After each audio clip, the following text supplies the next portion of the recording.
At the time, I wasn't really thinking about it. She said that she wouldn't have any kids. Did you have options of other women at the time? I left a woman for her. Yeah. The woman that you left, pretty much little to no value, I guess. Yeah. Right. So options, but low value Low options, right? value options. Yeah. So what are the odds that somebody who is a low value option isn't going to attract a low value option? Absolutely. That sucks, man. Like, no, not we're being even real with ourselves. This is what I had to confront. This is what I had to confront when the woman was going to work every day and I was sitting in the same spot when she got home and I wanted to pretend like I was chimping ain't easy. And then when the bitch finally went and fucked somebody else and told me about it and then went and left and told me she'd be back and never came back, I had to be real with myself about why that was the case. And she's come back here and talked. And I knew what it was. She knows what it is. Number one, she didn't feel secure with me because of my intellect and what she thought I knew. So that always put her at a disadvantage. She had daddy issues and I wasn't doing what I needed to do. So I attracted somebody who wasn't who they needed to be. Right? There's no woman that's going to respect a man sitting in the same spot she left him in, going to work and seeing other guys moving and shaking and come home to you sitting there for years on end. She look at you like you're a child. She was an upgrade to the woman on 8 oxys a day, for sure. I never. Right. The point is you're trying to upgrade bitches instead of upgrade yourself. Then attract to them what you are. I was. Maybe. How much can you upgrade when you're the low value attractor source? See what I'm saying? So you're going to have your pick of highest value of low value. That makes no sense. You upgrade yourself and get yourself where you need to be. So you have an option of attracting a different caliber of woman with a different set of ideals and perspectives. I have a different energy, right? I've studied attraction and I have had signs of attraction from high-powered women, but I think I just never had the value in myself to pursue those. What's your version of high-power women? Like doctors, lawyers. You're not getting it. Yeah. Those are low value women. Those are low value, but high power. Yeah. That's the point. You're not seeing the difference. There's worldly power and there's true value systems, inherent hierarchical value and power systems. No man just the fact that you're picking like a woman. You sound like a woman. What man goes and looks for a woman based on what she did for a living? I thought it was just part of the You could pull up at the woman at Wendy's and say, she's attractive. She's got a spark. She seems teachable and able to lead and support. Hop in. Let's see where this goes. You're over here telling me about a high value woman because she makes more money than you. That makes you low value and her low value that she would fuck with a man who does worse than she does. You wouldn't question why a doctor would want to fuck with you? You think this is an ego trip for you, like it means something about you. You got a twist. She's fucked up.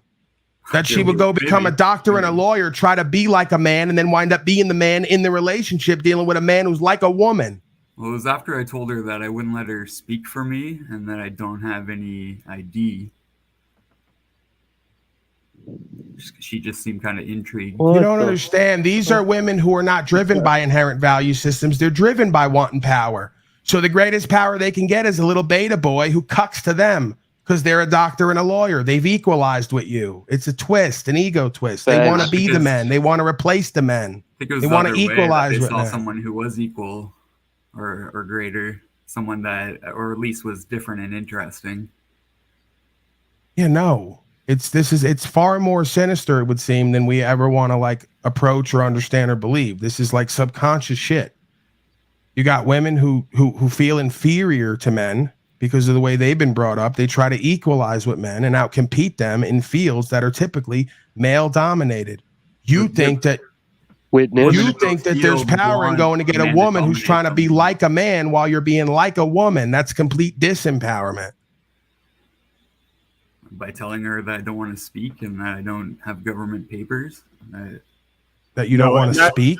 And Woosh, what you said was for me when she's right. The point is, why would she have attracted to a man that doesn't want to speak for himself? No, I said I don't want her to speak for me. I'm the only one that will speak in court. What would make her think dude, you're just not you're not getting it. Do you think a doctor or lawyer woman, if she was attracted to me, would even think about speaking for me. Wouldn't even cross their mind, let alone me having to tell them not to. It's her job. So no. And Whoosh, what I see, and again, tell me where I'm wrong, but if I'm just using it's her job to sorry, you're a person. It's her job to emasculate men all day, every day is her job. That's what a lawyer does. Emasculate all day, every day. Hello? And you think you're a vigilante. You think you're a vigilante. Right. No, he's a vigilante. He's got a huge vagina. Like, at the same level, too, you're sort of like wanting to spike the ball on this confrontation with the lawyer girlfriend about your own ability to stand on yourself. But you're sort of missing the whole point of what's being said at that, right? We're already, horse and cart are all fucked up at that point, right? So if you're going to play the role, this is what I realized as a stay-at-home dad, is that I couldn't carry around, you can't keep being a bitch and be a stay-at-home dad. Like, that's the worst if you're going to resent the partner for their thing, or try to, if I wrestled with my wife about, economics or whatever, if I had some issue like that, that would disrupt the whole thing. If you're going to say, hey, you have the high-powered career, you have the job, she sees me as an asset to that, not, I'm trying to differentiate my power in that thing. I respect. Go ahead. This is where we miss the mark. There's a certain level of quote unquote ego in everyone that everyone wants to run from. You're basically communicating the woman drives your car. That's what you're saying. The woman drives my car. It drives our relationship. It's almost like we need a certain healthy amount of ego for ourselves and for everyone else. Yes. What woman is going to respect a man long term who knows he can't do as good or better than her? One of the reasons why Jennifer, I guarantee if you ask her, it's uncomfortable, but we'll be real. Maybe she'll say it won't, and we'll learn something. If I go to Jennifer and say, Jennifer, do you respect daddy because he can come on and talk and get to whatever she can get to, and maybe more? Yes, of course. So, this is something, again, if you think that people don't respect the pimp because he is the value, I think that people are off. The women won't cop to it, but when they're in the face, oftentimes, of these type of people, it goes a different way. And the men inherently respect him, even if he's doing behavior that we know is incorrect because of what he is and what it represents. He is the value, right? So not what he's going to do for you, not how he's going to fill a position in your life so you can go to work and be a career woman. He's the thing. He's driving the train. He's the leader. He has the understanding. He can get to whatever I can get to and more just being him. So maybe it's a little too much ego. Like maybe it gets into this godlike thing. But there's a part of me that says on the ground, right? Subconscious, a woman is never going to respect us and we're never going to respect ourselves until we are equalized or better. Because that's what this whole shit came about for. It wasn't about filling positions that need to be filled. It was about creating a power differential dynamic where women could equalize with men and not need them anymore for who and what they're meant to be, which is leaders. You say, I don't need that now. I lead. I make all the money. I go out and make things happen. You fill a position. Works for all of us. Doesn't work for me. That's not, again, we got it twisted. The man is the one supposed to be, if anything, the one with more ego, not the woman. The man's supposed to be the one who I thought supposed to be more controlling with the leadership and the moving and the shaking, not the woman. We got it backward. That's why back in the day, they'd have went the other way. They'd have said, no, you're quitting your job or we ain't going to be together. I ain't necessarily with that either. But they'd say, you're quitting your job and you're going to take care of the kids. And if we have to take a pay cut, 30% of what we make, that's what it's going to be. Are you with that or not? Most bitches nowadays would leave.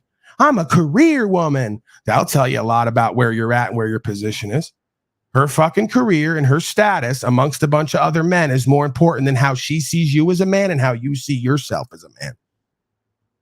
That's the problem with a lot of these career women who are career and money driven. They feel like they don't need a man. A man's only there to fill a position in their life. If anything, it's supposed to be the other way around, if at all. Right? That's where I'm sitting now. I don't need a woman for nothing except to fill a position in my life, be teachable, be willing to lead with me and to walk with me, right? And co-create as an equal or as me being the leadership position. Not me filling a position in her life and her program. No. And just to bring it, to me, to put the spotlight on me and my own thinking, and to keep it real.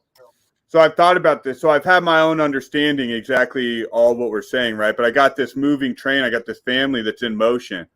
And I can create all sorts of it. Are those your children, your fellow, all of them? Oh, yeah. Yeah, 100%. Okay. So when I look at my children, and, I have boys, I have 4 boys. So I've gotten the lesson that I needed to get, pretty late in a moving game. And then I'm like, all right, and I spit the game of pursuing excellence. And I try to demonstrate to them in my own behavior, excellence in my actions, but I'm not materially bringing in the money that provides the thing. And I can do all the coping that I want. I can make all the rationalizations I want. But the point you're making and the point I understand, the facts are the facts. And my wife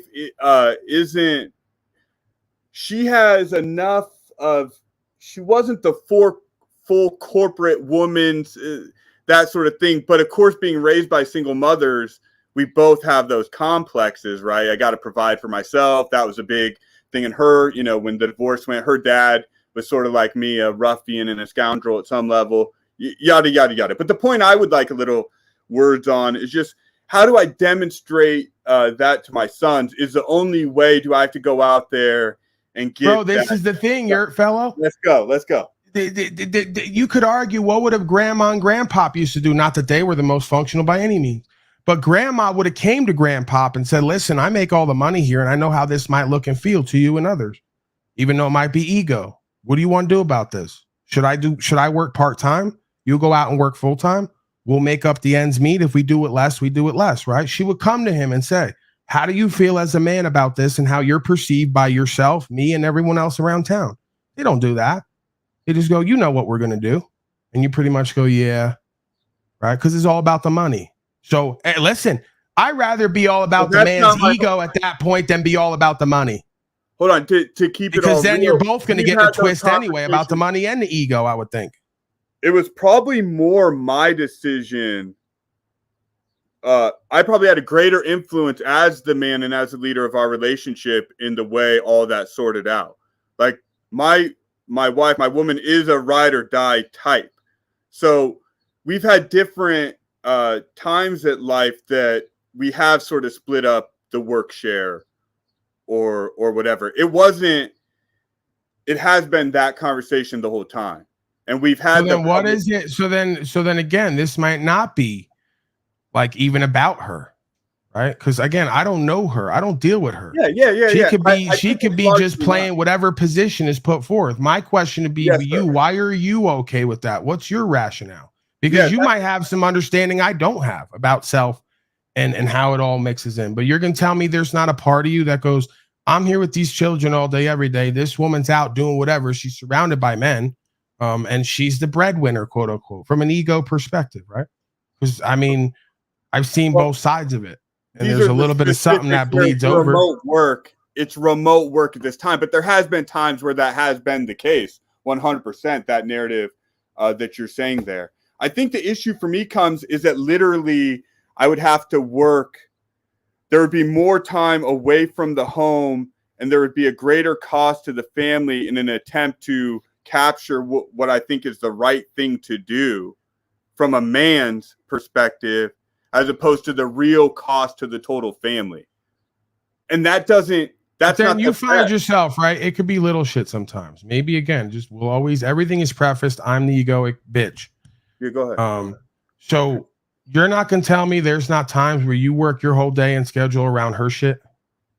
Oh no, my whole life is there you go. So now you're the bitch. Around that you're shit. back to being the bitch on some level. Right. Because we're going to work a broadcast in our community and our whole life and our leadership around what she's doing with her career. We're off the money now. We're on who's driving the train again. She knows in her mind your person's going to have dinner on the table and have everything worked around her and her life. He's going to be off that broadcast to suck my pussy when I get home. I ain't moving like that, bro. Right. I would create the opposite of that situation for both of us. I'd say, when you get home, you're going to do this, this, and this. If you don't like it, work part-time. You're going to do this. I'm going to go do my broadcast because I'm moving and shaking and I'm doing my own thing. And you're going to respect that. If you don't, we're going to have an issue. Right? You're like way too comfortable with playing housewife and then even working your whole life around a woman. I don't move like that. And I don't think they respect that. She would be like, bet. And again, we've had this exact moment. I know what you're saying and I agree with what you're saying. So I'm not going to, especially in our public presentation here, I'm not going to dilute it. Not for real, dude. I would rather get roasted. This is what I'm saying. That's why I brought it up in the frame of teaching my children how to do the right thing, even though I'm not doing the right thing, which I get is an inherently paradoxical statement. It's a faulty ground to even begin from, and I understand that. So yeah, it goes God, man, woman, child. Without man, woman don't exist. If you ain't the man you need to be, she already thinks she could exist without you. That's why you work your whole life around her, right? Not the other way around. If it was God, man, woman, child in her and your mind, you would prioritize your success. You would prioritize your movement and your purpose and your meaning. And she would work around that because that's her position in life. You've switched positions. She's taking the leadership role. She's bringing in all the value. You're working your home life and yourself around her. And I don't think she's going to respect it long term, presuming she even does now or even knows it.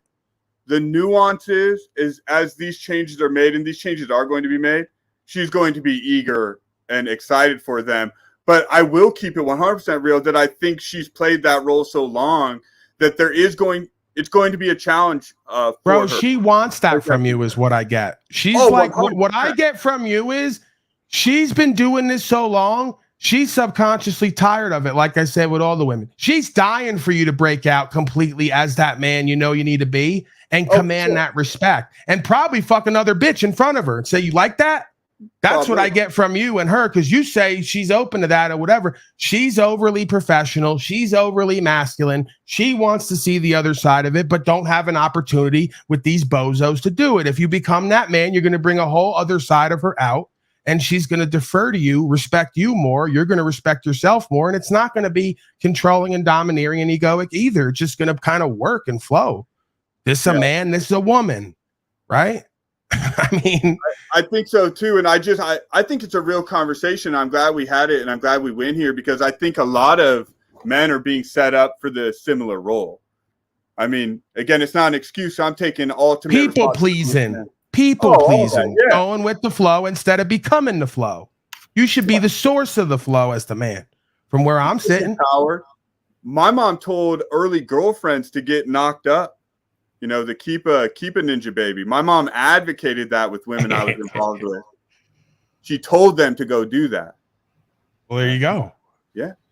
Yeah, I think if there's one thing I learned from my experience, it was that sometimes or often we try to recreate our childhood when we start our own family units. That happened? See, I went the opposite, Whoosh. I tried to almost micromanage to a degree and create such an ideal experience that I forgot some of my own roles that I needed to do first. It's a cart and a horse situation, right? That's what's so complicated, Paul, in this conversation, because my wife, if you knew my wife better, she has some of the elements you're saying, but she's a very submissive person. It's not a controlling thing. She's a pretty feminine person as well. This really is my responsibility at the end of the day, 100%. And that's the vibe that I get, is she's not a problem. She is teachable and able to be led. She is able to adapt and conform. You ain't. We're back to square one, like I always say, as uncomfortable it is to say. You seem to know it, so I'm just telling you something you seem to already know. I'm reminding you somewhere in your life you're going to see and feel this and change it and work on it, apply yourself differently, and you're just going to get a different result in the way it all feels. Right? Like this is not egoic to say you want to wake up in the house you're in and feel like a man. If not the man, a man. And there's certain things that are going to make that more readily available for you to feel and other things that are not. But you're going to have to do and be that. It's not about asking them to do something different. That just happens, right? Shit comes up, you talk about it, boom, it happens.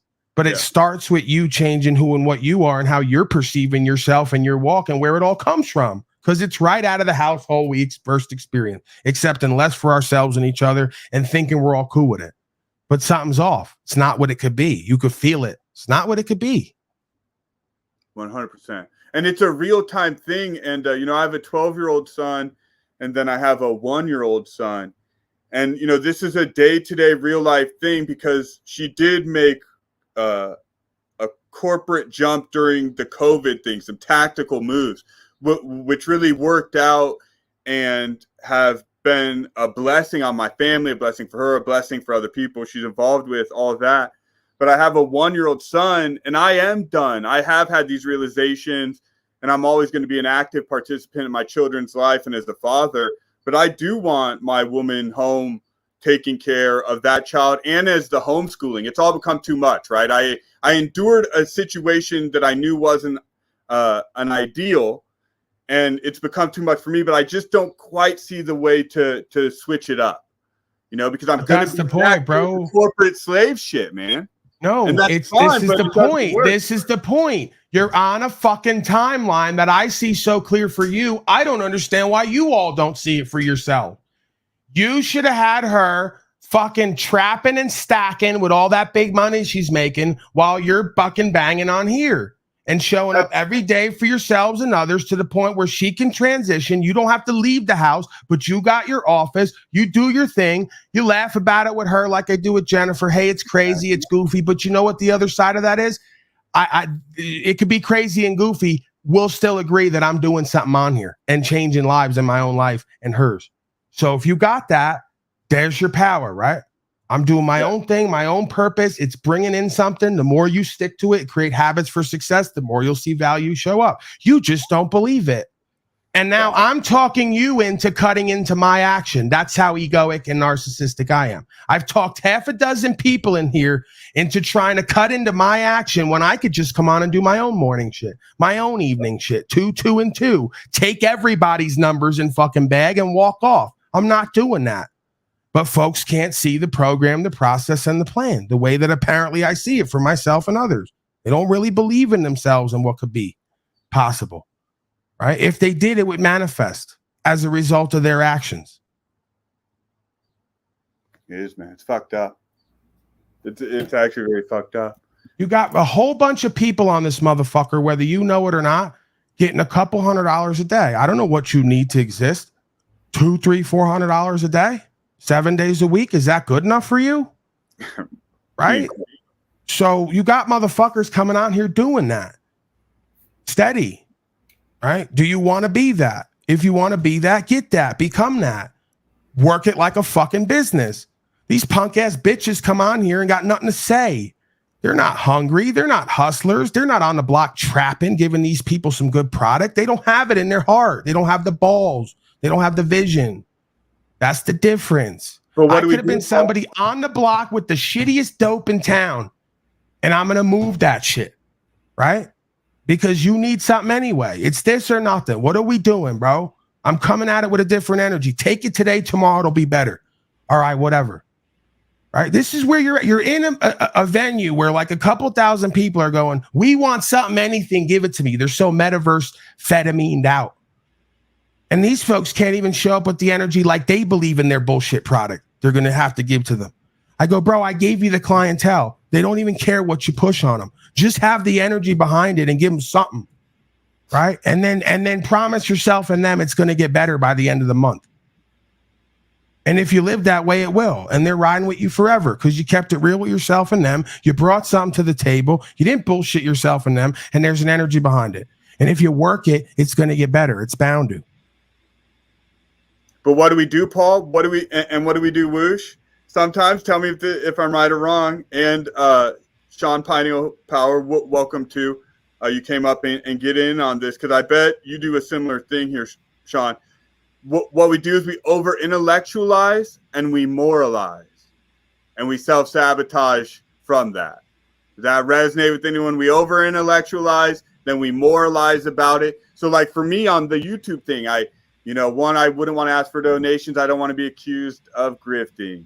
I also don't think I bring enough value that I want to take anyone's money. I also don't want to engage in the drama bonding because, it doesn't connect to my higher self. You sound like a fucking loser, your fellow. You sound like a fucking loser. Do you think that Wes Watson would have said any of that?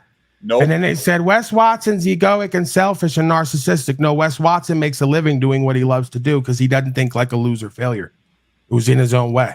He says there's a bunch of motherfuckers showing up to give Starbucks their money and get poisoned. Why wouldn't I take it? There's something evil and wrong about me taking it and actually giving value back. You could judge how much it is. That's for the individual. They told me put up links. I put them up. I don't beg. Far from it. I don't even ask. I just do what the fuck I'm supposed to do, and everything else comes back. That's how life works. What you put out is what you get back, right? So where is the evil in that? Where's the wrong? These slaves want to keep you like crabs in a bucket. They want to keep you poor and broke and disempowered. They want to keep you showing up to work at someone else's vision for a slave wage. They want to keep you uninspired, uninspiring, feeling like you got no talents and abilities other than what you could do with your hands like a chimpanzee. I'm not on that kind of time anymore. There was a time where I had to sit with myself and look at it. I said, I see what this is. They're going to keep me where they're at. I'm not meant for that. It's been clear since day one. I've been meant to break out and do something different in all arenas. I'm going to do it. Fuck you.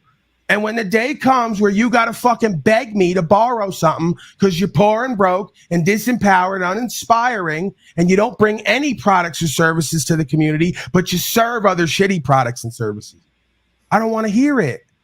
There's certain shit that's meant for people that they know that they step out into and say, fuck everybody. And then watch what other winners and successful people do out there. They start hitting you more. They say, we want to see you win. We want to see you stand up and stand out. We want to see you being a voice for the voiceless, an opportunity, a vision of opportunity for the rest of us. They want you to lead just like the bitches do. And you won't because you got all the feeler-based reasons why you can't and shouldn't. So you don't get that. You want the glory and the value and the honor and the respect and all the shit that's fleeting because we're all on our way out as a body anyway. You have to embody that. If you don't, you ain't going to get that from the women, the children, the audience. Don't matter. That's why I say successful ain't about the money. By the time you realize what success is and implement it, the money's just an extra fifth down the list. Man, it's not just talking, and I hope people understand this. And once again, I'll keep it 100% real. I actually had my 12-year-old son, it was a couple weeks ago. He actually clowned me for he actually clowned me for my broke. It was rough, dude. But see, I'm not a bitch. I'm not a bitch where when my son calls me out for my broke status, that I go make that I make him go feel guilty about that, right? Like I had to say, you're right, my man. You're right. You got me on that, and that hurts a little bit that you perceive it that way. But that's the point. You're right. Dirt fellow. Why does the pimp do what he does with the chains and the car and everything else? It ain't for him. It's for them. You can't talk to the goofy hoe or to the child or whoever else till they see that you got what they want. Don't Wes Watson tell you that? The house and the car and all the other shit, it feels nice to know I finally could go get some nice things and not feel anything way about it. It's for you. So I could have the conversation with you about the good game. You ain't gonna listen to me till I got something you can't get. I don't care if it's metaphysical or physical. That's pimping. So you think your child's not gonna go walk and talk to Wes Watson or walk and talk to Paulie and say, your fellow, my daddy ain't shit? Because he's at home waiting for mommy to bring home a check. He ain't a man. You could call it ego, but that's how the young ones are going to come up and start to establish their identity and their dysfunction and what they're okay with and not. So I ain't okay with that. I ain't okay with call it ego or not. I ain't okay with my 12-year-old boy coming to me and saying, you're a punk ass bitch, dad, because mom has to get all the fucking dough and you sit home all day acting like a hoe. I'm not cool with that. And I could explain why it's all going on, but inherently as an animal being, as a subconscious being, as a being who observes and reports about life, looking around, you ain't that in his eyes. And that's not what a daddy wants to hear. Daddy's supposed to be the man and the hero, at least till some point, right? Yep. And it's hard to maintain that position from an ego perspective. I'm a motherfucker that might be able to do it. Well, and here's the real father talk too. See, I'm not even, and if you're a good father, you'll understand this. I don't even really care about the damage maybe to my ego in the moment. I fear the damage to my son's ego when he doesn't assimilate the appropriate lesson, and then he's got to be looked at that way by his offspring and on and on and on. Right. So I don't even give a fuck about my sense of self. It's really about the chain of selves that you participate in when you bring other human beings into this world.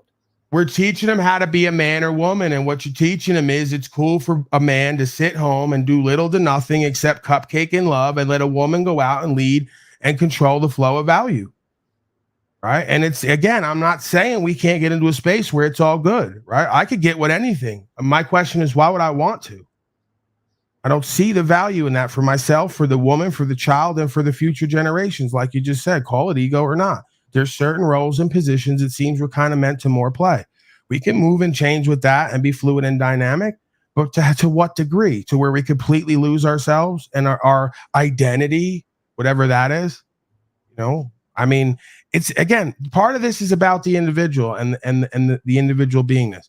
I'm not going to ever tell somebody out there they don't have a situation where a woman and a man could do whatever the fuck they say they want to do and what comes to them and make it work. It's possible, I guess.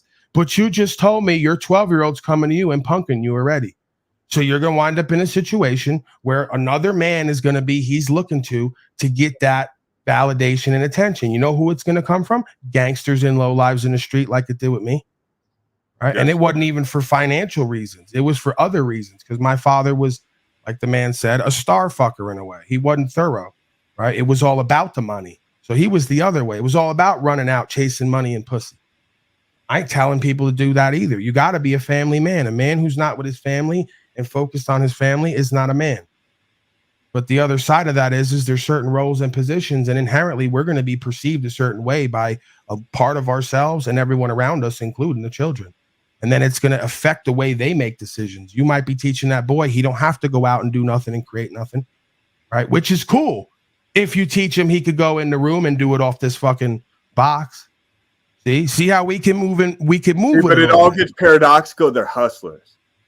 They're hustlers to their core. Right. That's all. That's what I'm saying. I'm an exception who proves the rule. It's fucked up. All the truths are 100% true. And this is what happens a lot on here. It happened with Moose. It's the nuance of self, but the broad strokes of the truth are 100% right. Accurate. Right. There's a randomness and deterministic component. There's a generalized objective idea here. And then there's a subjective sort of fluid and dynamic choice-based, set of circumstances, but you have to make that fit together. And oftentimes I'm not seeing the fit together. I'm seeing a gap in the lifestyle and the way it's all working. So again, if the woman is going out and doing whatever, we're not gonna get an ego, surrounded by men. I'm what I need to be. Because again, she goes out, does whatever. I don't give a fuck if she's surrounded by men. I'm doing what the fuck I need to do. To the point where she goes out and deals with people and goes, hey, you could call him whatever you want. I never seen nobody like him do what he does. You all had to go get degrees and play games as corporate hoes. This motherfucker chiefs reefer in a 2-day-old shirt, and he's getting to it one way or the other. And even if he wasn't getting to it today, bro, when she met me, I was on an Android in a hole. You didn't think she knew as a woman looking at me? This motherfucker's meant to be some. I could just tell by the energy coming off of him. I could tell by the standards he set for me coming out here, right? For me, being in a tent and in a truck with nobody and nothing but Parsons the pig, it was more important to be on my broadcast than to fuck her and play games with her. And that's anybody. So just off that alone, she goes, this motherfucker's meant for something. He's in control of himself. He's going to be successful. He's not prioritizing me to lie to me, to play me on the back end. He's coming correct, right? So she's got to respect that. She has no choice, just like a man would. I'll tell a man the same thing. You want to come out and hang with me, O'Shea, and whatever? I ain't got time for you, bro, because I'm focused on this. And when I'm not, I'm resting and thinking about what I'm going to do next, or I'm just enjoying my peace. You want to be an add-on to that? I don't think you could do it. So stay the fuck out of my life. It's not about taking it personal. Business is business and personal is personal. And if motherfuckers haven't handled their own personal issues, they're going to interrupt my business. Right. And then that's where you got to know what you need to do to even lead them. Most of these guys come in with a woman who could be something, but they don't know what they need to know about themselves. Annie's a perfect example. Annie, bro, in 8 months, I could have her tip top shape, better for herself, the man in her life, the world. She don't have a man in her life who knows what they need to know and can give her the good game. That's why she was showing up here every day, even when Jeffrey wasn't. She was taking it in. She saw it. She felt it. She knew inherently I had what the fuck she needed that they don't have. I don't follow her, know where she went, but I know what she knows. I know what's still in her mind and heart. I know the seeds I plant. I know what I represent. Did you get lost in the bit, by the way, with her? Lost in the bit? Yeah, the whole Annie thing. I always told you that, bro. That's been going on since day one, where I call somebody something, we all laugh about it. It winds up becoming their real name, and it's just kind of a running joke. And just real quick for people, because I resonate, but I suffered. The single mom syndrome leads for the boys to enter the Captain Save-A-Ho syndrome, right? So I definitely suffered with the Captain Save-A-Ho syndrome for quite some time. Only recently understood the true effects of Captain Save-A-Ho. And so what's the differentiation there between Captain Save-A-Ho and seeing maybe someone's defects or shortcomings, but the diamond in the rough, and understanding maybe how we haven't all taken ideal journeys, but we can meet up with our complicated lives and build something of advantage. So discernment and leadership. Discernment and leadership, right? The difference between becoming a trick or being a pimp is she's not going to trick me out of position. I already know all the moves, right? She's used to dealing with people who call themselves pimps, and she's going to trick them out of position, right? By what they know and don't know. So I don't become a trick. I become the source of leadership one way or the other, right? So again, the discernment and the knowledge of self is what's going to dictate the position you play inside yourself and within that relationship. If I see where she's going to go wrong and she does it, I'm going to tell her ahead of time, like I would a child. All right, this is what I think you're doing. You could go sit with it. This is what I see. This is what I think you're doing. This is where I think it's going to lead. 6 months down the road, when she sees that I know better than she does, she's going to defer to me. She's no longer trying to lead and struggle for power and position and personal choice. She don't need to do that. What she has is better leadership and guidance. I'm not trying to control. I'm showing her I have a discernment. I see the move. I see your psychology and my own, and I see how it all fits together. Here's what the move is. Through her life experience like a child, she's going to come back around and come under you. But you got to know that you know what you need to know, and you got to know that you've applied it in the past with certain level of results, and she's got to know that. Even if it's through you sometimes yielding and saying, I know what's going to happen here. I'll still love you. I'll forgive, but I won't forget. Now go have your own experience. And then it should only take 1 or 2 of those before she goes, you know what? This motherfucker's on it. He's daddy. He always seems to know, always has a solution or an answer. When he applies, it gets results better than mine. She's going to let you lead. Right. And then it's going to go from that power struggle, power dynamic of hoeing and tricking to leadership and guidance and stewardship and protection. And her also cultivating that servant's heart. This is why you have to have God and faith in the situation. You can't be the source of everything. That's that fake pimping shit. That's that ego shit. I'll tell a woman, you got to get in touch with your spirit, your intuition, your inherent guidance system from God, right? I'm only here to reaffirm that and to repoint you to that and give you the perspective. So I'm like a minister. I'm a leader, a husband, like animal husbandry. I'm here to guide you. Right? I'm not really here to tame you in that way. You're going to do that to yourself. You're going to control yourself, guide and lead yourself through my guidance and leadership and through your own experiences and processes with that universal force. So again, that's why I say you got to lead yourself and others where they need to go, not where you want them to go. And that's the trick. Well, that's kind of the paradox too. And I just want to say to the chat got funky on StreamYard. I pulled it up here and I see my friend Annapurna, running a little defense for me. I don't know if I was getting beat up a little harsh there in the chat, but I just say it's all good, Annapurna. And I can, I could do those things of saying, and I do a lot of work on my homestead and I do have side hustles and I have the stuff. I could build that whole narrative, to justify it. But at the end of the day, I know my heart and I know part of my pledge to my wife and to anyone I'm involved with is that I will continue to try to strive to reach my full potential, and my full potential can bring more value. So it's all about me proving it to me. And I think that's the same thing with not playing Captain Save-A-Ho. But I think the paradox there a little bit is that the Captain Save-A-Ho does truly love. They're not pimping and macking and manipulating in a conscious way. I get subconsciously that's going on, but I feel like, or maybe they don't. Maybe if you really have that mentality, you're pedestalizing and worshiping and not really seeing the value. So how do you truly love? But I would just say that seems to be the paradox, that if love needs to be part of leadership, healthy love. Right. No, it's care. It's care. That's where women trick the men right out of position. If you really love me, you'll enable my emotions, even if they're dysfunctional. You'll honor every fucking feeling I have and then take on that inner space and share it with me. No, it's not how that works. So it's like something will come up with them. It might be something rooted in authenticity, an actual thing. You have to discern that. That's not manipulation, right? The truest pimping is no manipulation. If you want to call it that, it's leadership. Hey, you're having a thought right now. It's leading to an insecurity. You're having a feeling. You're acting out on it. Could you get to the root of what that is? It's got nothing to do with me. But then again, you'll have a bunch of narcissistic men out there who will constantly tell a woman that they can't do no wrong and every feeling they have is their own fault. That ain't right. And it's when I started getting to the root of those issues, that's when I got the door. Right, because the reason she got with you was she wants someone she could control subconsciously. She doesn't want someone who leads. Leadership to a lot of these toxic feminine women is synonymous with control.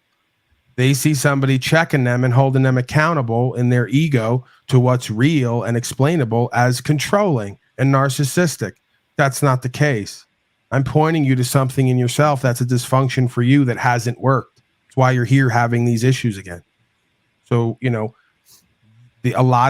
have two sides. We have men who are not leading properly and women who are not wanting to be led because they see leadership is synonymous with control. That's that whole feminist garbage, right? They think every thought and feeling they have is justified and natural and positive. And if you won't accept that, enable that, and support that, well, you're a controlling narcissist. No, that's your feminine ego bullshit. It's experiential.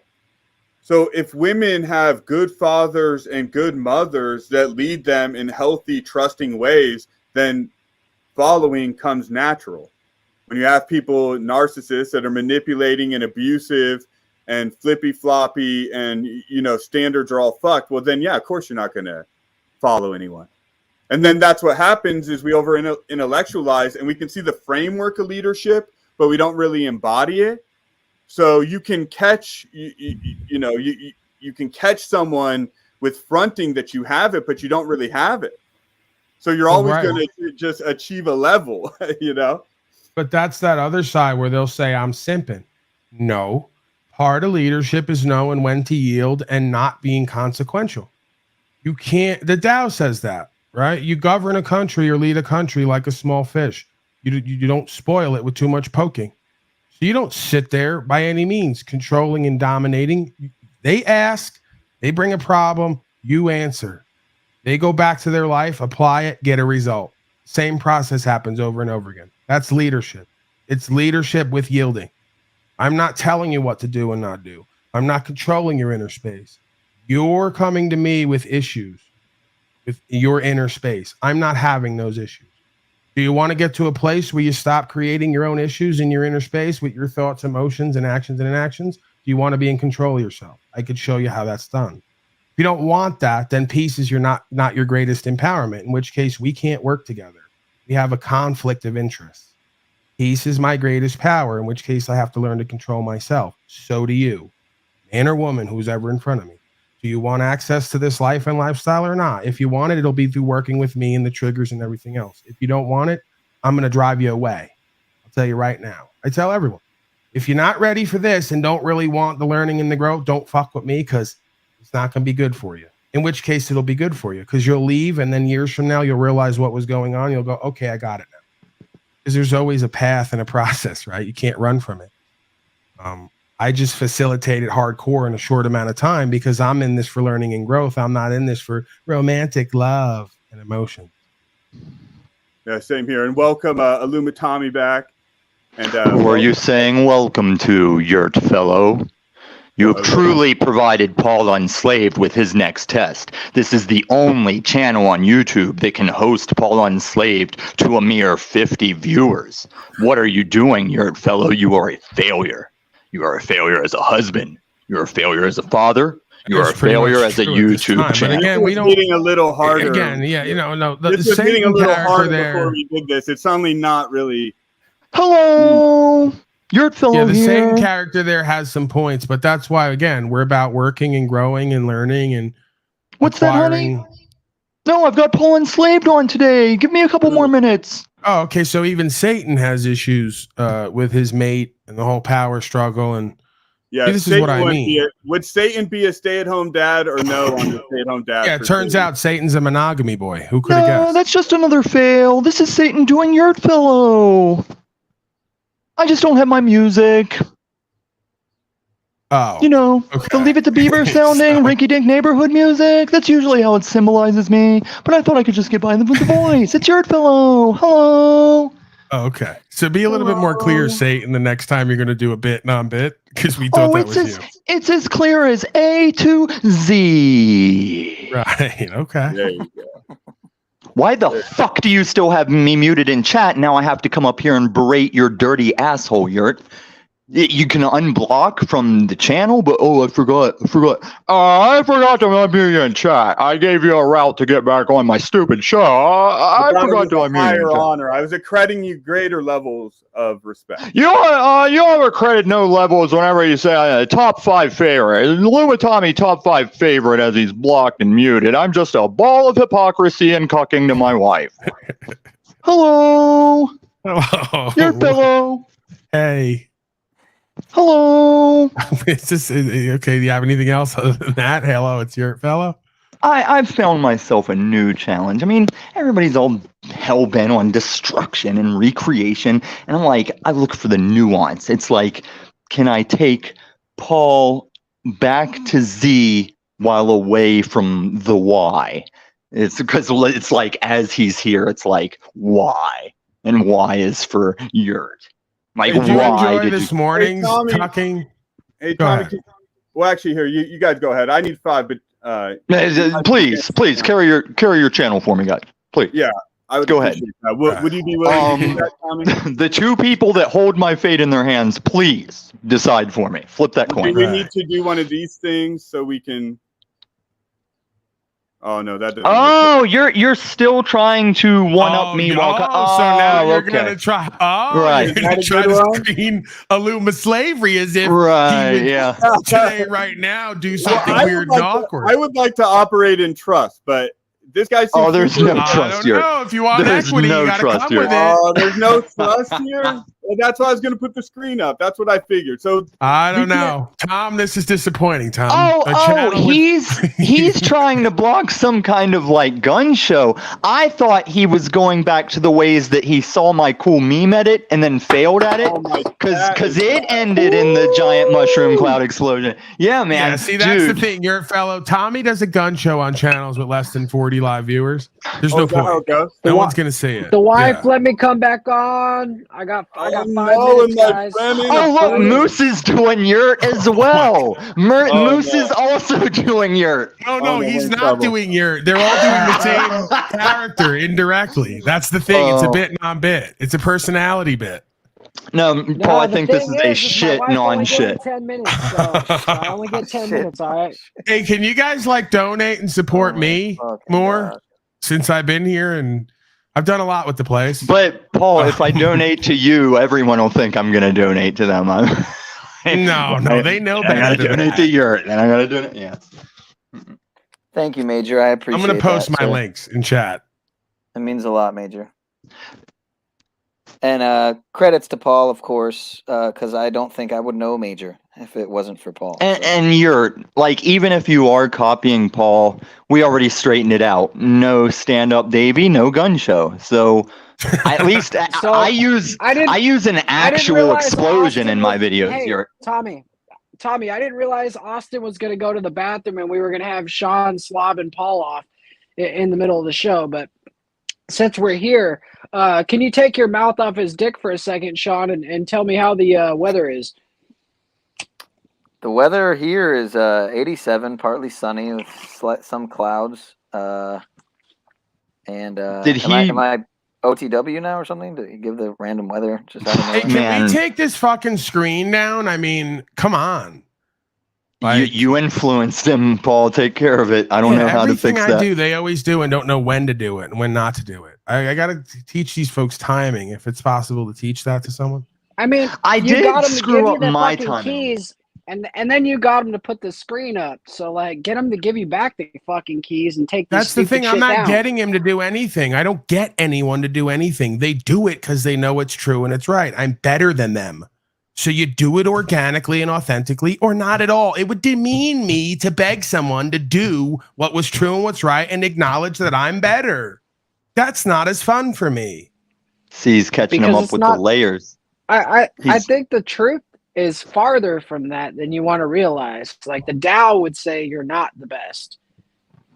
I didn't say I was the best. You misinterpreted again, filthy slave. I said I was better than them. That's far from making the statement I'm the best. I'm just merely the god of all media. Please. That's amazing. That was a great explanation.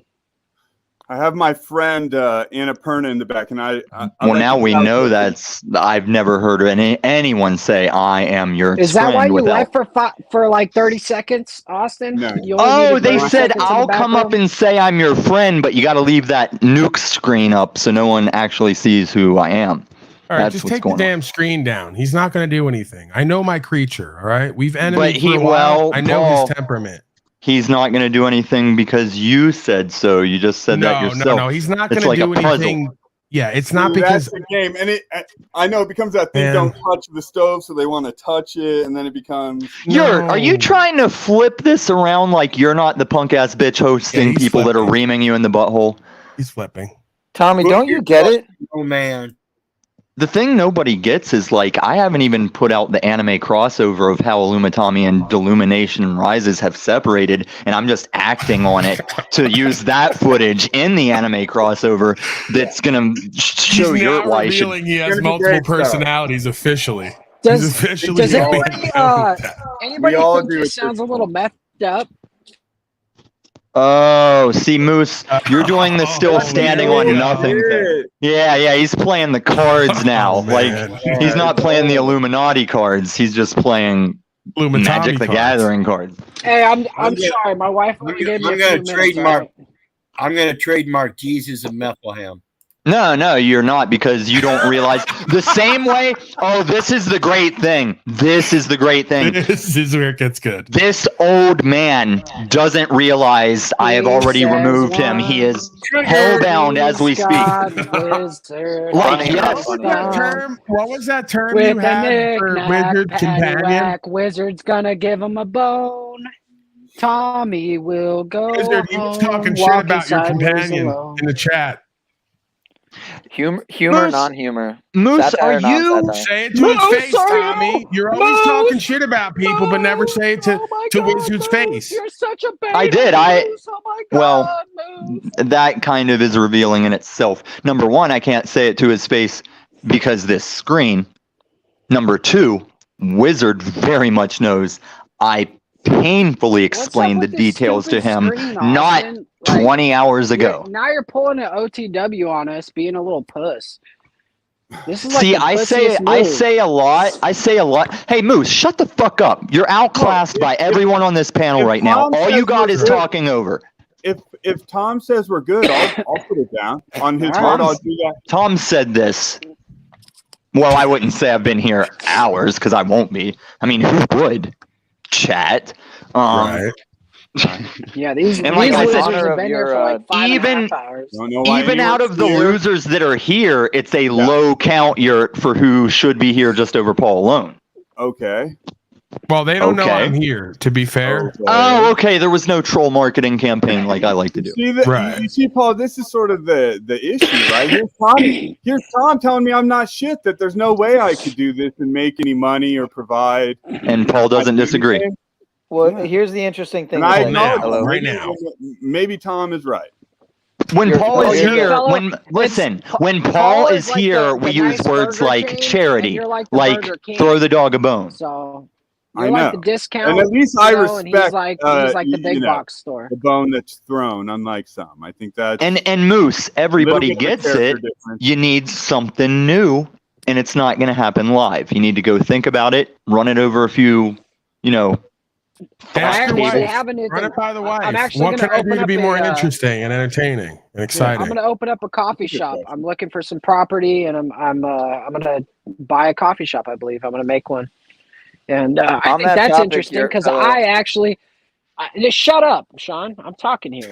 No, you shut up. Tell us about your Starbucks. Go ahead. No, bitch. Yeah, we're gonna tighten this up, Sean. Just hold on a minute here. Let Moose get it out. We're gonna start. That's how you build a channel. It should be Star Fox, and you put pictures of all the stars you want to fuck on the wall and hope they show up and make it into something. It's a lot like my broadcast. Scott will be your first customer for sure. Right. Isn't that a monogamy bro thing where like the couple shares celebrities they want to fuck in case they ever get the chance and agree that you get the chance. So that's what your monogamy coffee shop is. We're doing all the work for you, Moose. It's monogamy coffee shop.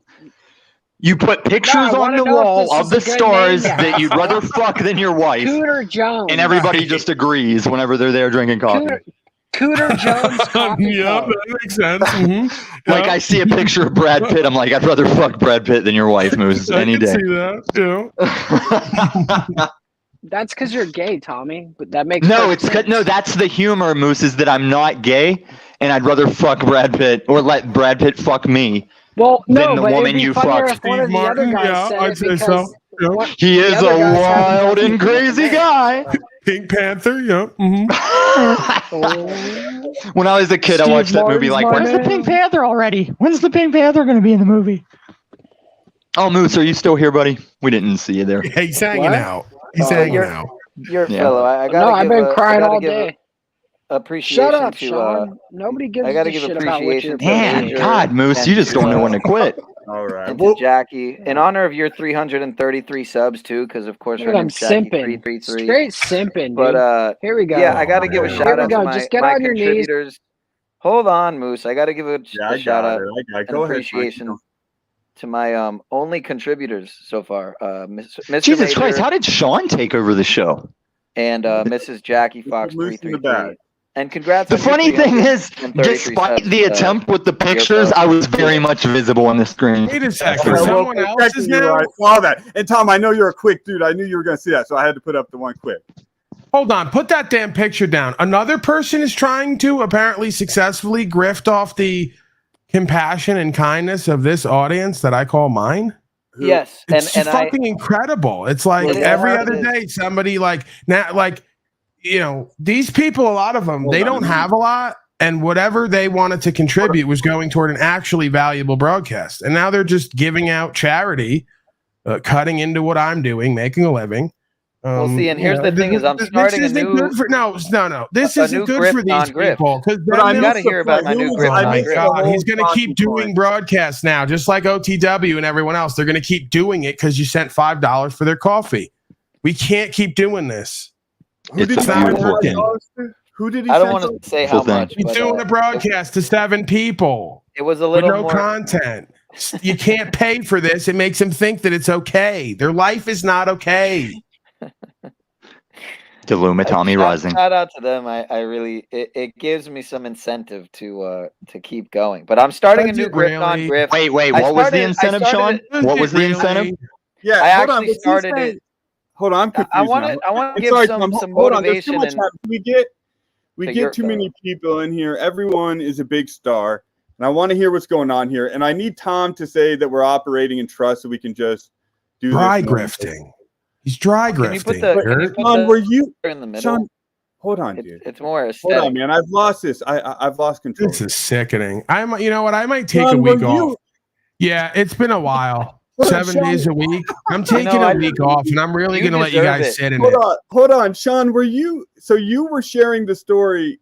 Hold on. Repeat what you said, because I missed the whole thing in the chaos. I'm so out of here. I'm so fucking out of here. It was all a perfect timing. It was all divine synchronicity and whatnot, right? You guys are so fucked. You're talking about not feeling right about taking contributions and whatnot, and that's something that I was dealing with. No, you shouldn't feel right about it. This is the point. Hold on, let me feel what and how. Your fellow is not you. He gets on here and at least says stuff. Yeah, it's boring. He's putting his time, energy, attention. He's talking. I don't know who would want to pay for that, but maybe someone would. You're not doing that. Right. You're opening a panel, letting up a bunch of crazy people from what I've seen, and playing music and singing off key and out of time. These Aaron support you to make you feel better. They're not supporting you because you're bringing value. Do you want to be a fucking charity case all your life? There is one value. Someone who feels good about what the fuck you're doing. You shouldn't need to be motivated by $5 in coffee money. You should have been motivated by being a fucking man and a reputation and respect for what you do and everything that extends off of you. There is one value here. All you're motivated by money. Was I motivated by money, motherfucker? Why is it okay for everyone else to actually grift, non-grift off of the audience I've cultivated and not care about themselves and the truth and what they're creating? That's okay, and they feel good about that. And at one point, probably all of them have called me a grifter for leaving a link at the bottom and doing 6-hour fucking broadcasts. Isn't that what I was saying earlier? And then you came at me. I'm leaving, bro. I'm out for a week. You were right. Have it. Have it. I'm leaving for a week. You can all have it. Run your fucking time slots. I want to for this audience and the submission. They're not going to give you anything anymore. And when I come back, they're going to suck my feet. So it'll be more promotion for me. I'm leaving for a week, your fellow. I'm announcing it now. He's had too much old coot in his life.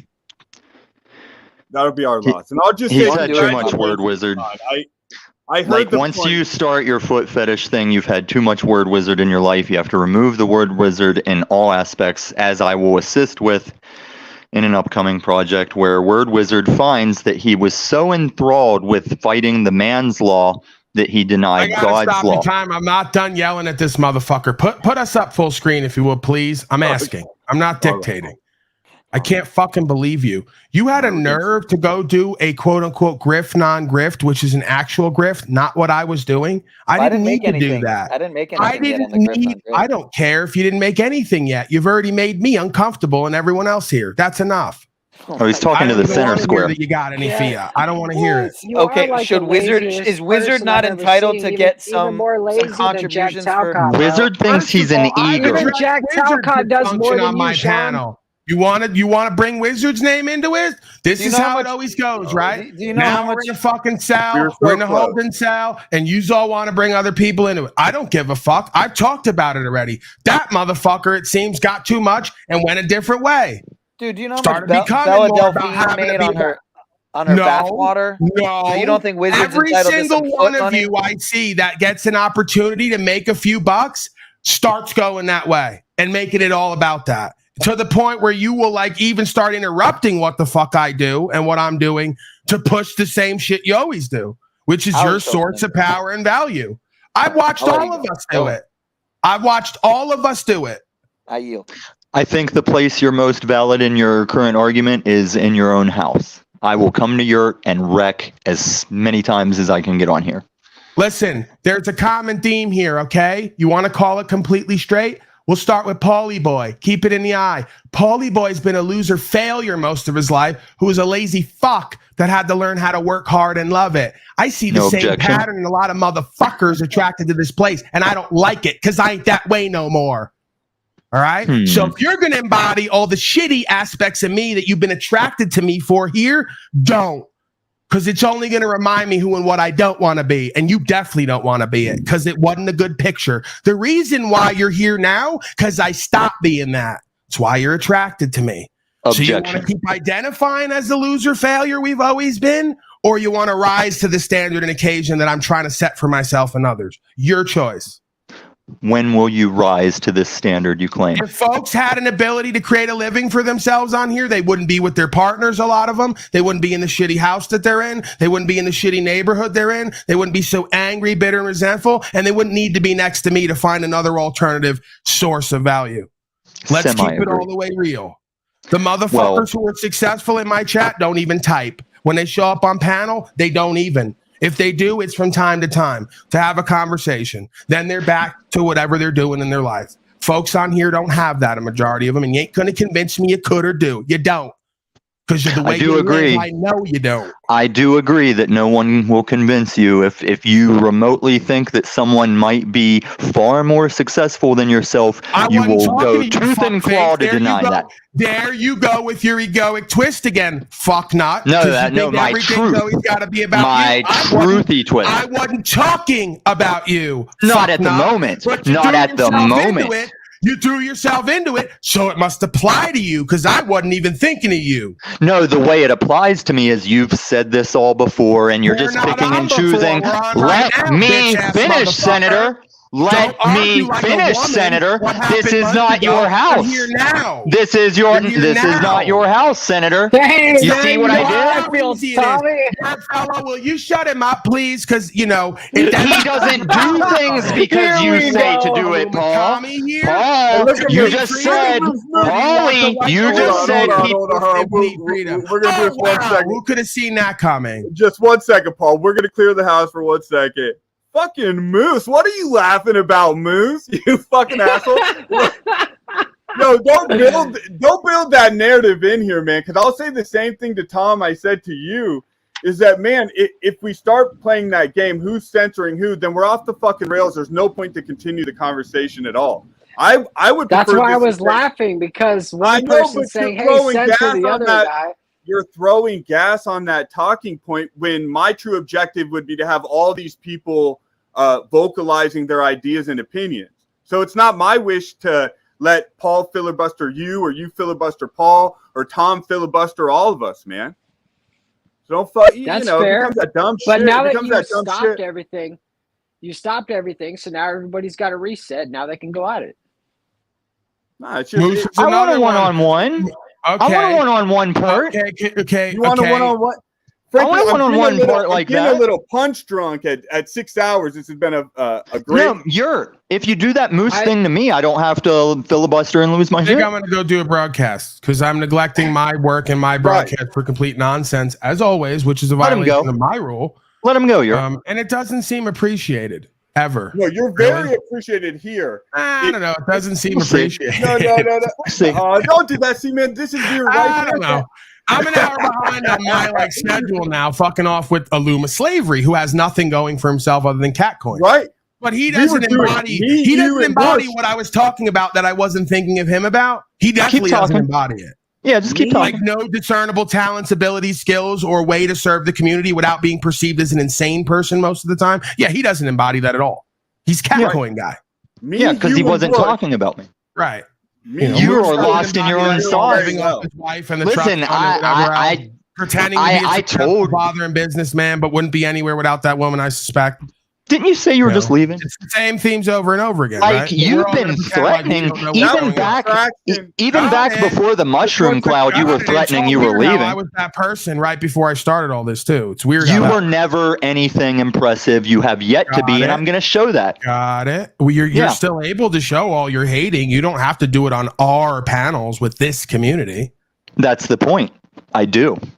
You do, because you're desperate to be seen and heard by the same. No. Because if I did it on my own, you'd say, sit over there and do your little thing. Talking about a whole bunch of other people and your insecurity made yourself part of a discussion. So maybe your insecurity is why, as soon as everyone saw that intro, doesn't make any sense. Are you just going to talk over me because you're a bitch? More now track record on here.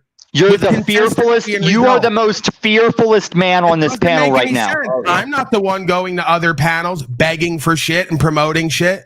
I'm not the one that has to put a narrative to everything I don't like. I can just say the interaction. All right.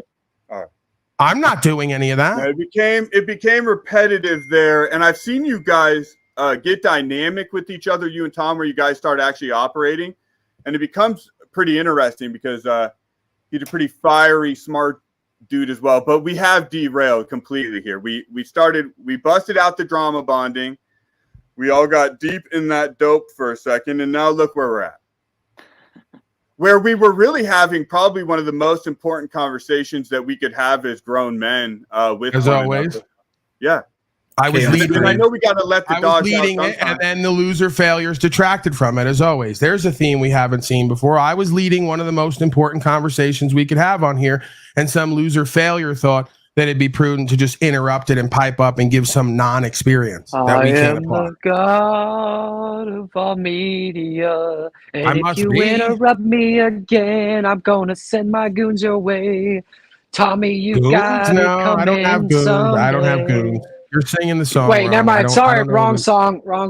Yeah, that's the other why I'm song. the producer, I don't know that one, but sing the other one because I don't have goons. It's just me. Everywhere I go, I got a good one. I got a good one. It says, it goes like this. It goes, "Move, bitch, get out the way, bitch, get out the way." All right. Well, yeah, he's insane. Thank you for stopping that. I just had to pretend to go along with it. Like, is it that they're just not listening at all? Is it a listening issue? And we have Cage in the back too, and he's kind of a newcomer to the stage. I think person. What don't they understand about me leaning into this thing of folks respecting me and then me overplaying it to trigger them? Like, yeah, I'm going to point to people and go, shut the fuck up and get out. Could you have him removed? Knowing you're probably going to do it, not because you're like sucking my dick, because they suck. So you're probably going to do it. Then it appears as if you're cucking to me, and that really pisses people off. And I love that dynamic. So I'm going to keep doing that. Oh man, you're giving away the game. That's so. I know. I'm always breaking the fourth wall down because Yurt never seems to get it. So I got to like explain every step of the way of how to do this. I'm getting it. What I get confused by is you at one moment are engaged fully in the drama, and then you're getting frustrated with it at another I'm not getting point. frustrated. I'm ascertaining there's nowhere to go with it, and now I'm kicking up the frustration for others. I'm not frustrated with it. There's nothing to be frustrated about. It's to be expected. And really, I mean, these, Whoosh has always seemed agreeable and conversational and was bringing real shit, stood up here. So I'm happy to have him. And I'm happy to have Moose and Tommy too. But if it just descends into fighting, then there's no point to it.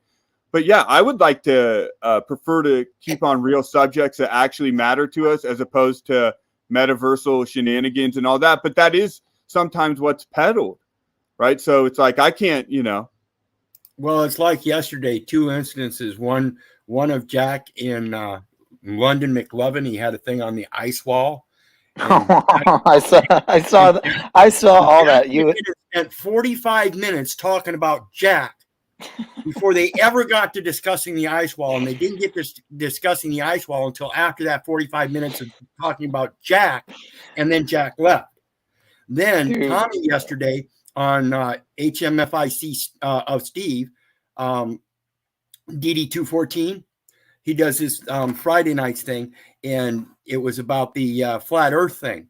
And Tommy was up there talking to him about that. And instead of talking about flat earth, he brought my name into it, saying that he destroyed me yesterday. And that thing about destroying me yesterday was about the child support. I told him I don't pay that child support to the state.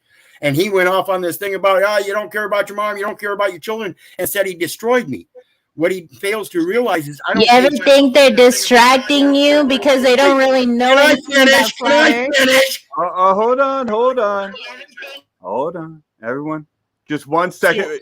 Malika's been sitting in the back too, so she's been hearing, she's engaged too. So I think that's where that's coming from. Just let the man just finish the point real quick, and then I want to hear your point too, Malika. Go. So when I told him that I don't pay child support to the state, he took it that I don't pay child support. And I never said that. I was making $120,000 a year. I was glad to pay child support, but I did so on my own between me and the woman and not between me and the state.